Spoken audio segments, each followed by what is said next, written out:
Hey, and welcome to Tech Tips with Sold Out Media. I'm Linus, and with me I have a very good friend. It's Marcus Bornold. Welcome, Marcus. Thank you. Today we're going to be doing a cool little setup. We're going to do it digitally today, but it's going to be a stage setup with EQ and preamps and compression, all of it, a whole setup. And effects. Yeah. He's the pro. So we're going to be putting on headsets. Yes. And I'm going to be trying to hear what he's saying at the same time. So I'm going to be doing off and off, on and off. But yeah, Marcus, let's go for it, man. Yeah. So to start with, we do something called gain staging, where the faders is a bit up and down, depending on how the level of the source material is going in. Yeah. And so if you just listen to it, it sounds like this.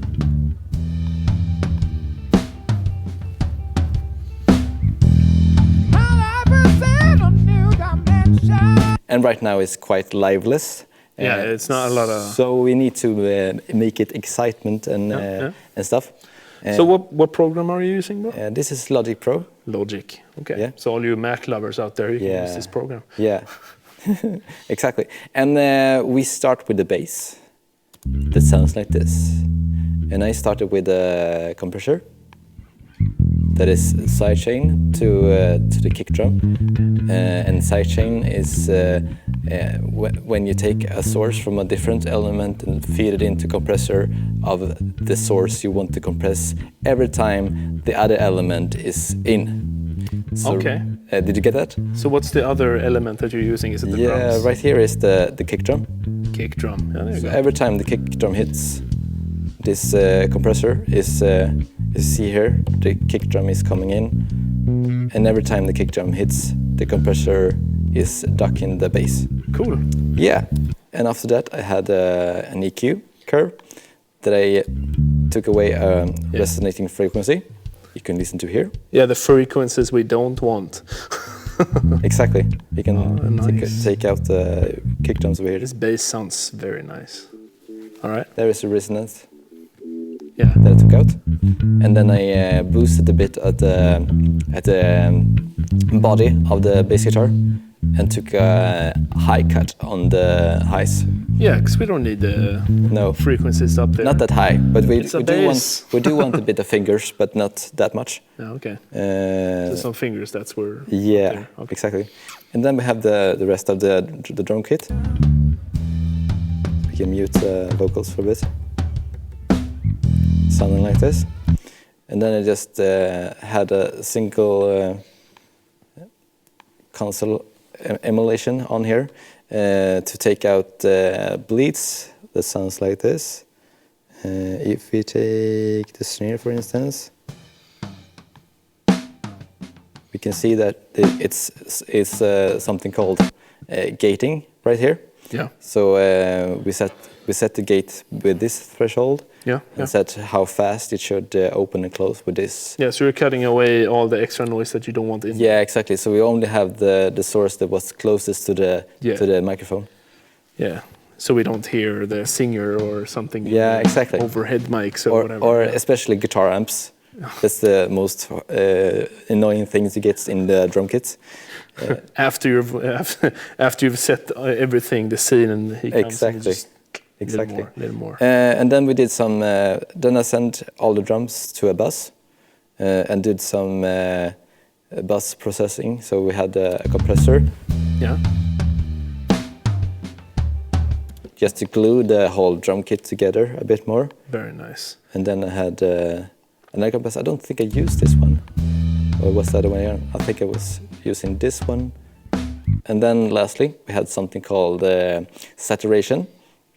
Oh yeah. Which emphasize some harmonics in the spectrum, and without it sounds like this. And if we engage it, there you go. It gets brighter. It sounds like it gets louder, but sometimes that could be on the meter. It could be the same level, but it sounds like it's louder. Oh yeah. Because there's more harmonics that playing the same thing, then it gets louder by that. Enough facts. Yeah. And if you go on, and go to the guitars. Yeah. They sound like this. And this is without any effects. And then Still good though. they sound nice. they sound a little bit lower than in the background. Yeah. So I had just a basic. So what are you adding here? It's just an EQ curve. EQ, yeah. Yeah, taking Low about cuts, some nice. lows and taking about some harsh body parts that I didn't like, and added some highs to make it more present. And then I added a compressor on this particular. Mm-hmm. Oh, there was a synth. And it sounded like this. And I also had some bass processing on the guitars. So we start with this one. Oh yeah. That makes the guitars a bit wider. So without it, sounds like this. And we can solo guitars, and with it's much wider. Yeah.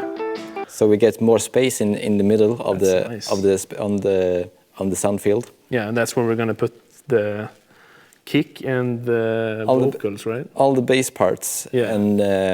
And the main vocal area, sort of, not the effects, but everything else. Cool. And then we had some saturation as well on this one. Lovely. And a lot of levels as well. It gets very much alive with a bit of nice, saturation. Yeah.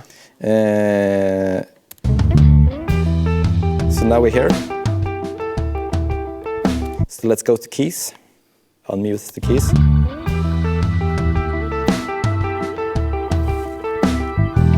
And on the keys I have the basic EQ, compression, and also some saturation, no, some widening. So that also the keys get a bit out of the way of the middle part of the frequency spectrum. Yeah. And so we go to the vocals. Vocals.